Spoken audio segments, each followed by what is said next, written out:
पिछले वीडियो में हमने डायबिटीज़ के बारे में विस्तार से बात की थी। आज हम बात करेंगे प्रेग्नेंट महिलाओं में होने वाले डायबिटीज़ की, जो कि आजकल बहुत बढ़ रहा है। एक अध्ययन के अनुसार भारत में लगभग 10 से 15% गर्भवती महिलाएं डायबिटीज़ से पीड़ित हैं। जैसा कि आप जानते हैं कि हमारी unhealthy food habits, lack of exercise और स्ट्रेस जैसे कारणों से डायबिटीज़ बढ़ रहा है। लेकिन प्रेग्नेंट महिलाओं में डायबिटीज़ होने की क्या वजह होती है और क्या इसका समय रहते उपचार शुरू नहीं किया जाए तो ये माँ और होने वाले बच्चे के लिए खतरनाक हो सकता है। इस पर विस्तार से जानकारी देने के लिए हमारे साथ हैं डॉक्टर बलराम शर्मा। आप SMS हॉस्पिटल जयपुर में सीनियर कंसल्टेंट एंडोक्रिनोलॉजिस्ट और प्रोफेसर हैं।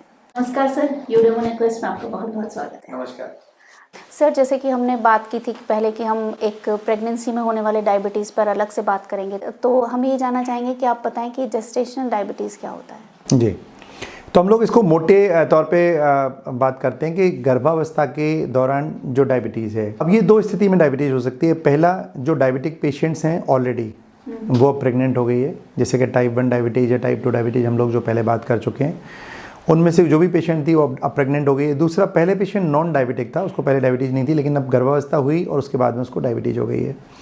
तो जो गर्भावस्था होने के बाद में डायबिटीज़ आई है उसको तो हम लोग जेस्टेशनल डायबिटीज़ कहते हैं। बहुत बार डायबिटिक पहले से चल रही होती है, पेशेंट को पता ही नहीं है, लेकिन डायबिटीज़ के दौरान, प्रेगनेंसी के दौरान डायबिटीज़ की जांच करी गई और पता लगा कि डायबिटिक है। तो ये 2-3 तरीके की कंडीशंस हो सकती हैं। पहली कंडीशन, अगर किसी को पहले से पता है कि उसको डायबिटीज़ है, जैसे कि टाइप 2 डायबिटीज़ है या टाइप 1 डायबिटीज़ है, और उसको शादी हो गई या अब उसको प्रेगनेंसी का प्लान करना है, शादीशुदा हैं, जो भी है, तो वो अपने चिकित्सक से मिलकर पहले ये निर्धारित करे कि उसको प्रेगनेंसी कब करना ठीक रहेगा, क्योंकि ये एक प्लान डिसीजन हो सकता है। तो उसमें सबसे ज़रूरी है कि हम लोग ये निर्धारित करें कि हमारा पिछले कम से कम 2 से 3 महीने की जो डायबिटीज़ का स्तर है वो नॉर्मल रहे, नॉर्मल रेंज की डायबिटीज़ चल रही हो। दूसरा, जब भी आप प्रेगनेंसी प्लान कर रहे हैं, आपके चिकित्सक को कुछ मेडिसिन्स मॉडिफाई भी करनी होती हैं, क्योंकि बहुत सारी दवाइयाँ ऐसी हैं जो नॉर्मल स्टेज में हम लोग दे सकते हैं, लेकिन प्रेगनेंसी के दौरान उन दवाइयों को नहीं ले सकते। और इंसुलिन रिलेटिवली एक सेफ़ ऑप्शन होता है जो प्रेगनेंसी में हम लोग यूज़ करते हैं। तो आपके डॉक्टर आपकी ज़रूरत के हिसाब से आपकी मेडिसिन्स को मॉडिफाई करेंगे, आपको अगर इंसुलिन पे शिफ्ट करना है तो शिफ्ट करेंगे, और आपकी डायबिटीज़ को पहले बेटर कंट्रोल में लाके और फिर प्रेगनेंसी प्लान करें। दूसरा है कि आप नॉन डायबिटिक थे या आपको पता नहीं था और आप प्रेग्नेंट तो ऑलरेडी हो चुके हैं और फिर आपको डायबिटीज़ हुआ है या डायबिटीज़ पता चला है, उस स्थिति में भी आपको तुरंत अपने चिकित्सक से संपर्क करना है, घबराना नहीं है, इसमें लापरवाह नहीं होना है। और आपके चिकित्सक आपकी ज़रूरत के हिसाब से आपके ट्रीटमेंट को मॉडिफाई करेंगे, आपकी डाइट को भी मॉडिफाई करेंगे। तो इसमें ज़्यादातर बार कुछ दवाइयाँ हैं जिनको हम लोग इस्तेमाल कर सकते हैं, जैसे कि टैबलेट्स में भी कुछ टैबलेट्स ऑप्शंस हैं, लेकिन ज़्यादातर जो ऑप्शंस हैं वो इंसुलिन के रूप में ही है। और इंसुलिन अगर आपके चिकित्सक आपको बताते हैं तो आप चिंता नहीं करें, घबराएं नहीं, क्योंकि इंसुलिन एक सेफ़ ऑप्शन है जो प्रेगनेंसी में इस्तेमाल हम लोग कर सकते हैं। सर, एक क्वेश्चन आता है कि अगर पहले किसी को डायबिटीज़ नहीं था तो प्रेगनेंसी में ऐसा क्या हो जाता है कि उन्हें डायबिटीज़ हो जाता है? तो प्रेगनेंसी एक ऐसी कंडीशन है जिसको हम लोग एक फिजियोलॉजिकल स्ट्रेस कंडीशन बोलते हैं। मतलब अपने आप में फिजियोलॉजिकल है हालांकि वो, लेकिन एक स्ट्रेस की सिचुएशंस होती है और उसमें कई तरीके के हार्मोन्स में बदलाव आते हैं, और इस तरीके के बदलाव आते हैं कि वो एक इंसुलिन रेसिस्टेंस की स्टेज होती है। तो अगर आपके शरीर में पहले से इंसुलिन का लेवल उतना ज़्यादा नहीं था, लेकिन काम किसी तरह चल रहा था, तो अब आपकी इंसुलिन की मात्रा आपके शरीर के लिए अप्रोप्रिएट नहीं है। दूसरा, बच्चा जो होता है उसको भी आपको ग्रोथ होती है, तो उसका भी एक स्ट्रेस का लेवल बॉडी पे होता है। तो ये एक फिजियोलॉजिकल स्ट्रेस कंडीशन है जिसकी वजह से आपकी डायबिटीज़ आपको हो सकती है। तो अगर वो हो गई है तो आपको कुछ बातों का ध्यान रखना है, कुछ विशेष तरीके के ट्रीटमेंट का ध्यान रखना है। तो आप अपनी गर्भावस्था को और अपने होने वाले शिशु को, गर्भस्थ शिशु को आप नॉर्मल रख सकते हैं।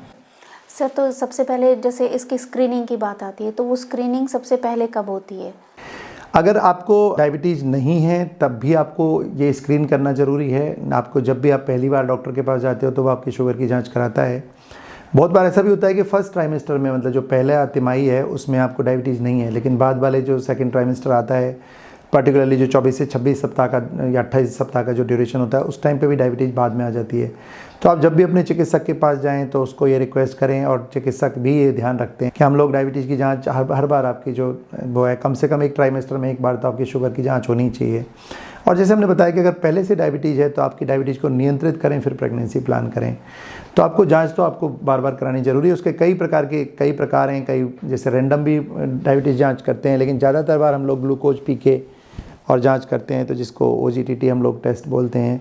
तो जितनी भी महिलाएं जो गायनेकोलॉजिस्ट को दिखा रही होती हैं या फिजिशियन को दिखा रही होती हैं या एंडोक्राइन वाले को दिखाते हैं, तो वो जानते हैं कि किस तरीके से जांच की जाती है और उस जांच से हम लोग ये पता लगा सकते हैं कि पेशेंट को डायबिटीज़ है या नहीं है। सर, अगर मान लीजिए आपने कहा फर्स्ट ट्राइमेस्टर में किया और उसके बाद नेक्स्ट में करेंगे, इसके बीच में क्या सिम्टम्स वही जो हमने पहले वीडियो में बात किए थे या कुछ यहाँ कुछ अलग? निश्चित तौर पर सिम्टम तो वही हो सकते हैं, लेकिन बहुत बार बच्चे की ग्रोथ ज़्यादा प्रॉपर नहीं हो पा रही होती है, या जो हम लोग कहते हैं पानी का जो लेवल है, उसमें जो पानी होता है एमनियोटिक फ्लूइड लेवल, वो बहुत ज़्यादा बढ़ जाता है उस तरीके, या पेशेंट को बहुत थकावट महसूस होने लगती है, या बार बार उसको जननांगों के इन्फेक्शंस होने लगते हैं। इस तरीके के लक्षण उसमें हो सकते हैं, लेकिन हमको इसमें डायबिटीज़ में प्रोएक्टिव होकर भी डायबिटीज़ की जांच करनी चाहिए।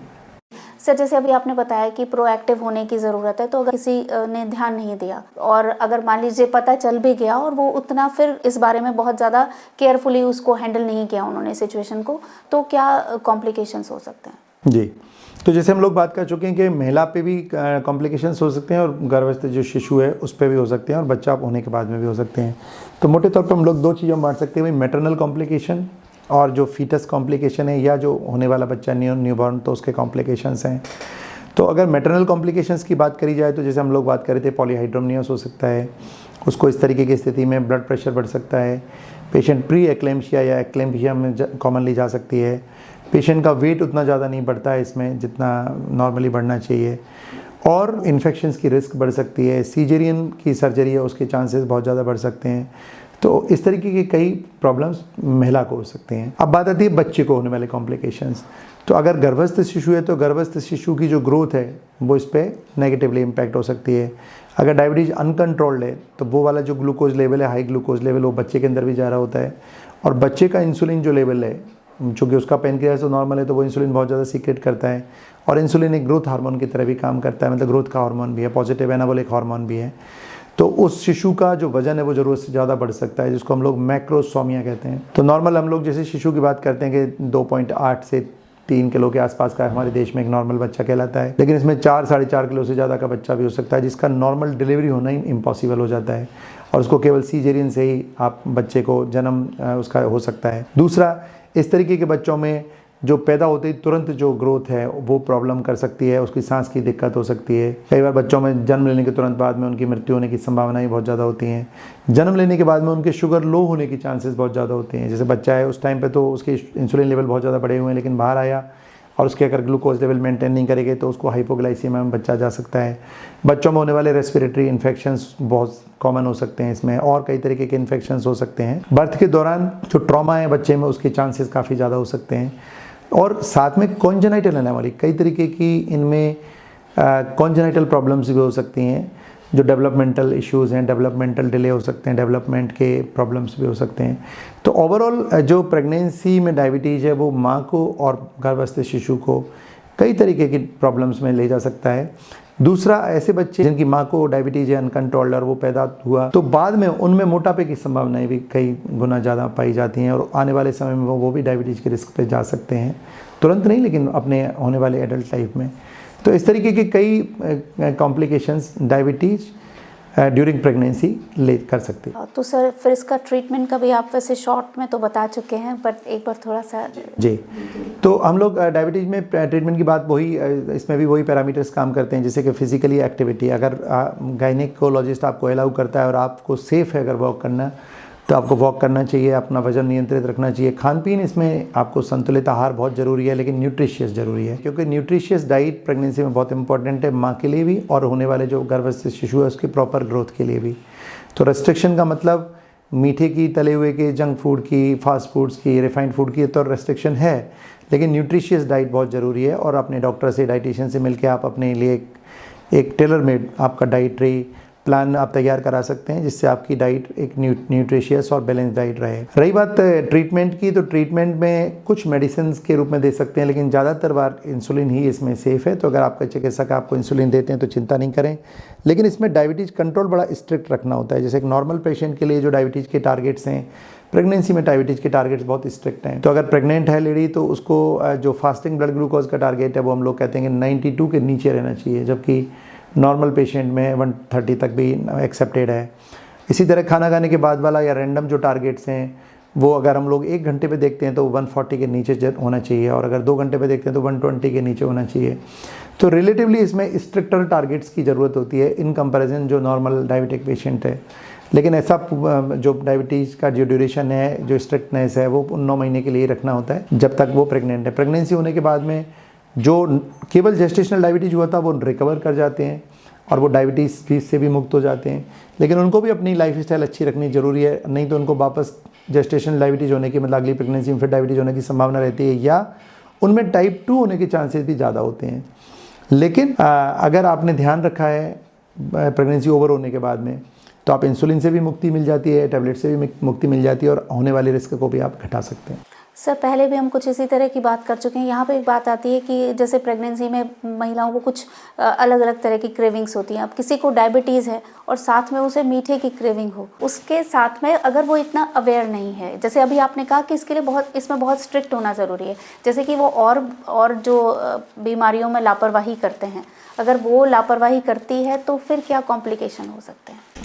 देखो, लापरवाही हमेशा आपको परेशानियों की तरफ लेके जाएगी। तो ये कोई एक्सक्यूज नहीं हो सकता कि अगर वो प्रेग्नेंट है और उसको क्रेविंग, मतलब लोगों को सर ऐसा लगता है कि एक दो, क्योंकि मैंने ऐसा एग्जाम्पल देखा हुआ है, उन्हें लगता है कि एक आइसक्रीम ही तो खाई थी, एक चॉकलेट ही तो खाई थी। निश्चित तौर पे तो मैं भी नहीं कहूँगा कि अगर पूरी 9 महीने के दौरान अगर उसने एक आइसक्रीम खा ली है तो उसका कोई कॉम्प्लिकेशन होने वाला है, तो ऐसा तो नहीं होता है। लेकिन अगर हम इसको एक हैबिट में ले जाने वाले हैं और हम इसको डेली बेसिस पे इस तरीके का, क्योंकि आज आइसक्रीम की क्रेविंग हो रही है, कल को रसगुल्ले की क्रेविंग होगी, परसों नमकीन की होगी और फिर कुछ और की होती रहेगी, तो इस तरीके की आदत को तो हमको बदलना पड़ेगा। तो आपको प्रेगनेंसी ये एक्सक्यूज बिल्कुल नहीं देती है कि आप क्रेविंग के नाम पर या क्रेविंग होने की वजह से हम कुछ भी खा सकते हैं, ऐसा नहीं करेंगे। अगर आपको डायबिटीज़ है तो आपको संतुलित आहार और संतुलित खान पीन और संतुलित जीवनचर्या का ध्यान तो विशेष तौर पर रखना पड़ेगा, बल्कि मैं कहूँगा जो सामान्य डायबिटिक पेशेंट है उससे ज़्यादा ध्यान रखना पड़ेगा, क्योंकि ना केवल ये आपकी स्वास्थ्य और आपकी ज़िंदगी का सवाल है, बल्कि आपके होने वाले शिशु के लिए भी ये बहुत अत्यावश्यक है। सर एक बात और होती है कि ये जनरली सभी बीमारियों में होती है, पर अब जैसे महिलाएं आजकल वर्किंग हैं बहुत सारी, तो उन पर घर की और बाहर की दोनों की रिस्पॉन्सिबिलिटी है।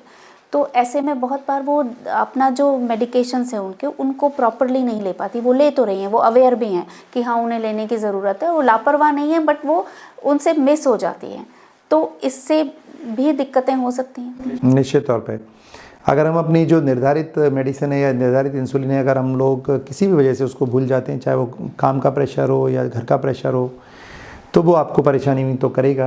आपकी डायबिटीज़ अनियंत्रित होती रहेगी और अनियंत्रित डायबिटीज़ होगी तो हम बात कर ही चुके हैं कि कई तरह के कॉम्प्लिकेशंस हो जाएंगे। तो आपको अपनी जीवनचर्या में इस तरीके का कुछ एक सिस्टम रखना पड़ेगा, कुछ ना कुछ एक याद रखने का सिस्टम रखना होगा कि जब भी आप खाना खाने बैठते हैं तो आपको याद रखना होगा कि मेरे को मेडिसिन लेनी थी या इंसुलिन लेनी थी, वो मैंने ली ही है या नहीं ली है। अगर मैं एक बार भूल गया तो चलेगा, लेकिन अगर मैं बार बार भूल रहा हूँ तो मेरी डायबिटीज़ अनकंट्रोल्ड होगी और आपको कॉम्प्लिकेशन में लेके जाएगी। तो निश्चित तौर पे दो जिम्मेदारियाँ महिलाओं को और अधिक चुनौतियाँ पेश करती हैं, लेकिन मैंने ये पाया है कि हमारी माँओं को देखा है, बहनों को देखा है, घर में जितनी भी महिलाएं उनको देखा है कि हमारी भारतीय नारी चुनौतियों के साथ जीती आई है और चुनौतियों से पार पाती आई है। और मुझे विश्वास है कि हमारे दर्शक भी जो डायबिटिक हैं वो भी इन चुनौतियों से पार पाते रहेंगे, क्योंकि हमारी महिलाओं में बहुत गजब का जज्बा है और वो सब तरीके की जिम्मेदारियों के साथ में भी अपने आप को उनसे विजेता बन के निकलती है बाहर। लेकिन हाँ, हमारे परिवारजनों का सहयोग उसमें बहुत आवश्यक है। कई बार परिवारजन लापरवाह हो जाते हैं कि ठीक है ये इसकी जिम्मेदारी है और मेरी नहीं है, तो इस तरीके से काम नहीं होता है। परिवार में हम सभी को एक दूसरे का सहयोग करके काम करना चाहिए और महिला अगर वर्किंग भी है और साथ में घर की जिम्मेदारी भी निभा रही है तो हमको सबको मिलजुल के सब चीज़ों को अगर मैनेज करते हैं तो समस्याओं का समाधान निकल जाता है। Thank you so much sir, आपने इतना अपना समय दिया हमको और इतने इम्पॉर्टेंट टॉपिक डायबिटीज़ उस पर हमने आपसे इतना विस्तार से बात की, और ख़ास तौर पर प्रेगनेंसी में डायबिटीज़ जो कि बच्चों की हेल्थ को लेकर के तो सभी बहुत कंसर्न फील करते हैं। तो अगर किसी प्रेग्नेंट लेडी को अगर हो जाता है तो आपने उस बारे में बताया और किस तरीके से उसे हैंडल करें इसको आपने बहुत अच्छे से बताया, और किस तरीके से फैमिली उसमें सहयोग कर सकती है ये भी आपने एक अच्छा मैसेज दिया। आपने इतना समय दिया इसके लिए आपका बहुत बहुत शुक्रिया। बहुत बहुत धन्यवाद। वीडियो पसंद आया तो लाइक कीजिएगा और शेयर भी कीजिएगा, इससे आप किसी माँ और बच्चे को होने वाले सीरियस कॉम्प्लिकेशन से बचा सकते हैं। इसी तरह के वीडियोज़ में आपका इंटरेस्ट है तो सब्सक्राइब करके यूरेमोनिया क्वेस्ट से भी जुड़ सकते हैं। जल्दी आपसे फिर मिलूंगी, तब तक हंसते रहिए, मुस्कुराते रहिए, अनहेल्दी फूड से दूरी बनाइए और रेगुलर एक्सरसाइज की आदत डालिए। नमस्कार।